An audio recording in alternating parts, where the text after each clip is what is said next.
Today, it is finally time to be real about Patek Philippe for watch collectors and enthusiasts. That's right. I have been, over the course of probably the last 2 years, especially as I've noticed kind of these negative sentiments from watch collectors about Rolex, the way that Rolex handles the distribution, the production, the marketing, as well as kind of nurturing or the lack of nurturing the collector communities. As that has developed over time, I've spoken with many of you out there about this, especially in the comments section below. So please feel free to chime in there today. But I've noticed similar things developing with Patek Philippe, as well as the brand going in a different direction. So today we're going to be covering a few things. First, the new releases and why I think it's incredibly telling of where the brand is going and why I don't really think it's a brand for at least the types of collectors we see here online. We're going to talk about the brand experience, what has actually incentivized me to pretty much immediately sell my personal Patek Philippe watches. That being said, things change over the course of time, so do keep in mind that maybe a year or 2 years from now, things change. I'm always open to new things. So if the company does change, I may very well put them back in my collection. As well, at the end, I'll talk about what I think the brand should do. They are very probably unlikely to, just based on these watches they're starting to release, as well as I'm going to share some personal experiences, unfortunately, with the brand. And yes, of course, I am in the industry, so I didn't want to necessarily, pick a fight with Patek Philippe, and that's not the intent of this video. But as fellow collectors out there, I just kind of want to, maybe share with you the insight here to, if you are thinking of buying a Patek Philippe watch one day, maybe you've been saving up, or maybe you're just newer to watch collecting, really raise awareness to some of the other brands as well that are doing as good of a job producing and manufacturing watches, if not better, than Patek Philippe, many of which you can get at a much more palatable price point should you be looking for that. So let's talk about it.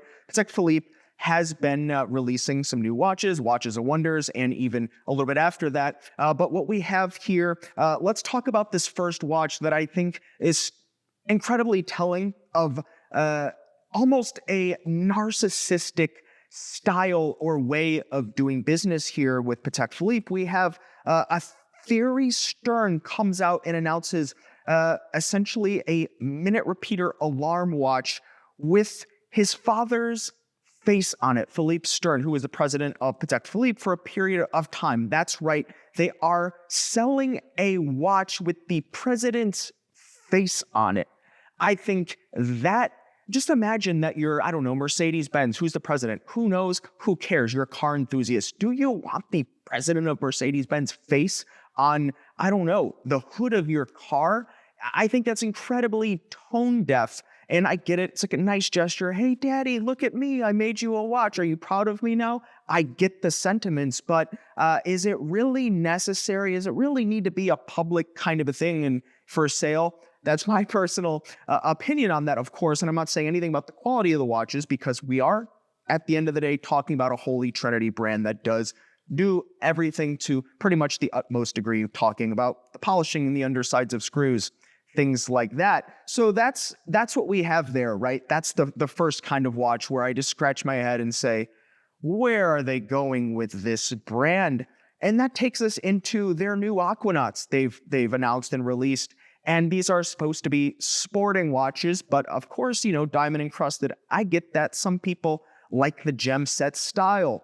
Kind of cool. We have this rainbow here, but these are just not sporting watches, in my opinion. These are jewelry pieces, and even in their own words, they want these models to embrace the modern casual chic style of the Aquanaut collection. Now, just using the word chic, feel free to chime in the comments below, but I don't know if that is where watch collectors are thinking. I want to go out and buy myself a chic watch. I don't know. You guys chime in below. Maybe I'm the odd one out here. Maybe I'm the one that hasn't kept up with modern times. So I would love to see and hear your comments below. But obviously, this is not a sporting watch. It's not made for it. It's made to, I don't really know, probably wear to the Met Gala or wear it in a music video or something. But that takes us on to 5 new Nautilus models. That's right, collectors can finally have a Nautilus. We're back in business. Not quite. We're talking about fully blinged out, iced out factory Patek Philippe Nautilus watches you can see here in different colorways. White gold, I get it once again, but jewelry piece. This is not for watch collectors. This is for, hey, look at me people, right? But if that's what sells, that's what they'll make, I suppose. And don't worry, there are actually some watches that they have released that I think are pretty cool. I'll touch on in just a second. But as you can see here, we won't cover every reference. They've really started to do a lot more flamboyant and funky watches, which, hey, people are looking for something different in a crowded marketplace. But there's certainly no lack of this from other brands.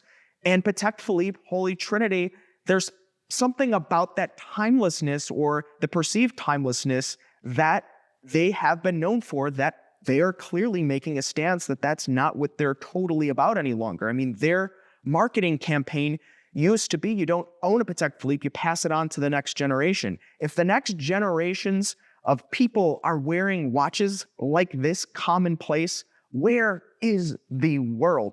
I can't fathom a world where that exists. Let me know, chime in comments below. Now, they do have some watches that I think are actually pretty cool, and they do a great job. I do have to ding them in a category. We'll touch on that. But they do have the 5924G white gold pilot chronograph, 42.2 millimeters. I think a very modern, wearable, kind of sporting chronograph. Sure, we're looking at a white gold watch, but that's where they're getting into. They're telling collectors, hey, stainless steel, no. You're going to pay a premium for the watches that we sell, far above the price. Even though people might want it stainless, they're clearly making a stance by offering a $75,000 pilot chronograph. And sure, it's going to be finely decorated movement. The quality of the case construction, I mean, we're not talking about a lack of quality here. We're just talking about an increase in prices of their watches, far surpassing the quality of what you would get from other brands at about half the price point, right? Think Vacheron Constantin, even Audemars Piguet. They have their exceptions, but, look outside that, get into H. Moser. I know, I've talked about that in the past, but I guess what I'm trying to say here is this is really not a brand that's trying to sell more watches and appeal to more collectors. It's almost like they're trying to appeal to less people and people that aren't going to maybe scrutinize them for the horological value, but truly just want the most insane things and willing to pay anything. That's the recurring trend here. And we actually have a Calatrava, which is very large for a dress line, 40 millimeters, sporty, but it's cool. I will give them a lot of credit with this one. I do think at set $37,000 US, it probably deserves to be about a $10,000 watch. You can easily get watches of the same quality and caliber out there at about that price point, new. But I get it, Patek Philippe, the branding, you're paying for that, right? You're paying for them to put his dad on the watch. I get it. People like it. They want to be part of the Patek Philippe club.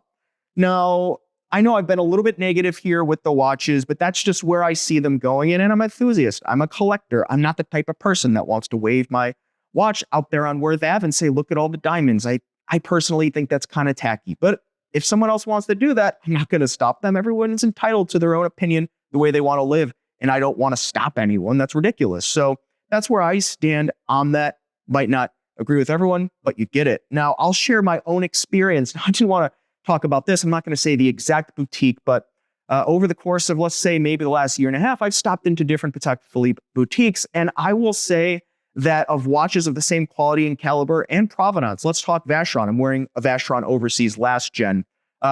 They certainly are not out to make you happy, make you pleased, and really uninterested overall is my opinion on them selling you a watch when you walk into a boutique. Now, they're very prim and proper to an extent of the people that I've dealt with, including managers of the boutiques, but it's very clear that they are more where Rolex was about 3 years ago when everyone wanted one. That's kind of the overall feeling of the boutique, and it's generally, at least for me, I mean, I walked into Patek Philippe boutique wearing Patek Philippe World Time in gold, and they still were, very, apprehensive at really kind of entertaining any kind of conversations about purchasing. And I think that's the whole angle here is they have built this brand and this kind of club where some people just want to feel special. They want to be in the special club. Look at me.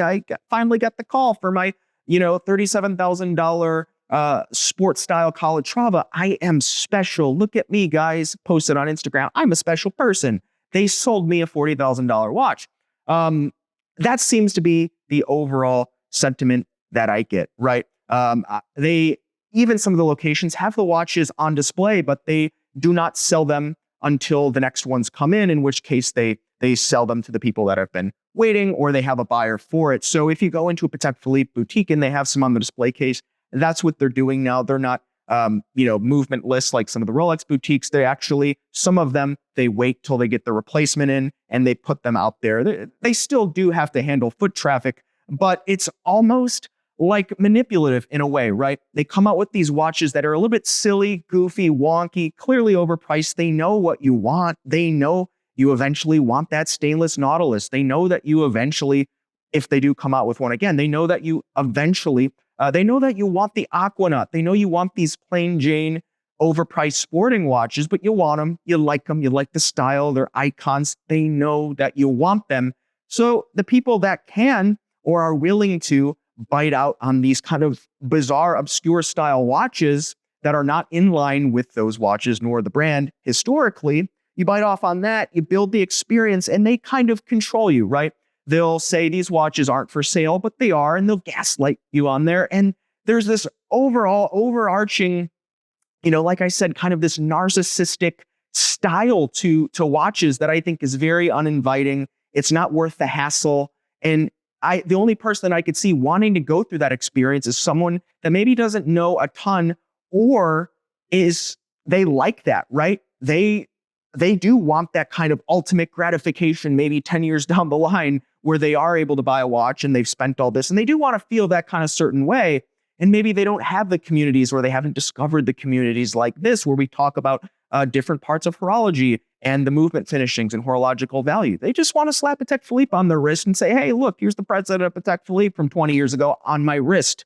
There's people like that. And, God bless them. They can do what they want. For me, it just doesn't make sense. It's not something I want to do. I don't even like going to boutiques. It doesn't make sense. I just want to take a watch, put it on my wrist. I like it, call it a day. Now with Vacheron, I didn't even buy this from a boutique, right? I buy, sell, trade pre-owned watches. So why would I do that? I get a much better deal like out there on the market, but I needed some straps for it, right? An old watch, top to bottom across the board. I spoke with Vacheron's e-boutique. I spoke with the boutique in a couple different locations, the owned by Vacheron, run by Vacheron boutiques. I spoke with them, and across the board, even though I wasn't buying a watch, the experience was phenomenal without exception. I was buying cheap straps for a watch that's outdated, and there was very little chance of me to be buying a watch from them. And they still put in that effort. I had one of the salespeople even remotely try to talk to me about my collection, about the watches, see maybe if there's anything in stock that I would like. They were sending me videos of watches, and I wasn't even really asking. They were kind of just offering that up. And top to bottom, phenomenal experience. And this isn't even a quality thing if we're looking at the watches, because we are talking Holy Trinity, high-end luxury watches at this point in line with Patek Philippe. It's just the experience is different and they're more welcoming and inviting for collectors. And I appreciate that in a world today where I believe things like that go a long way. I do believe that there's personal relationships in these experiences, and people value that. I know, because we have Delray Watch and you've all been so loyal to us over the years. So I can really see how far that goes. And I can also really see how ignoring pretty large and vocal segments of collectors can pan out pretty poorly. You see it with Rolex and all the negative sentiments out there now. It probably hasn't hurt them as a business, but overall, I mean, that is off-putting to collectors, and many collectors have dumped their watches. So I do think this could also play out if Patek Philippe is not careful with their brand. Now, what should they do? What can they do? Now, I don't know what this does to their bottom line, and that is going to be probably a major factor for them as a business, how much money they are making. But I think they should attempt to give collectors, and I'm not talking about these people that buy, a a minute repeater with a guy's face on it and throw it in the back of their safe. I'm not talking about that collector. I'm talking about the enthusiasts, right? I think they should give the enthusiasts what they want. Now, there might have to be a price to pay, but come out with that stainless steel Nautilus. What are you doing? Why are you stopping producing a watch people come to you for? Has the Rolex stopped production of the Submariner because, hey, we're a little sick of selling Submariners? No. Has Omega stopped producing the Speedmaster because we are so tired of producing the Speedmaster, the watch that everyone loves, buys, wears, and enjoys? No, they haven't. Even though those brands have been a little bit guilty of maybe ignoring collector communities in the past, they still at least produce their main staple watches. Breitling with the Navitimer, Vacheron with the Overseas. They don't do it, but Patek does this, and it does not make sense. I think it's likely manipulation, control the amount of watches in circulation, and get people really chomping at the bit so that when they come out with the stainless steel Nautilus, they can charge $75,000, and people are going to be so hot for it, and they're going to buy it, and that's the play here. Manipulation, and I think it's distasteful. That's my personal opinion. I think they should give the collectors what they want. You don't have to mass produce the watches, but at least keep producing the watches that people want. What is this? It's not honest way of doing business, in my opinion. But I want to know, what do you guys think about this? Leave this in the comments below. Do you think that I'm being a little bit ridiculous about this? At the end of the day, these are watches, right? They're fun, they're games, they're toys in many instances. Yeah, you can use it for sporting, whatever. I get it, but they're toys. We have fun with this. We're enthusiasts. So, I'm not mad at them for making decisions. Who really cares at the end of the day? But I'd love to see and hear, what do you think in the comments below? And guys, thanks again for tuning in. We'll see you next time. You've been chatting with John P.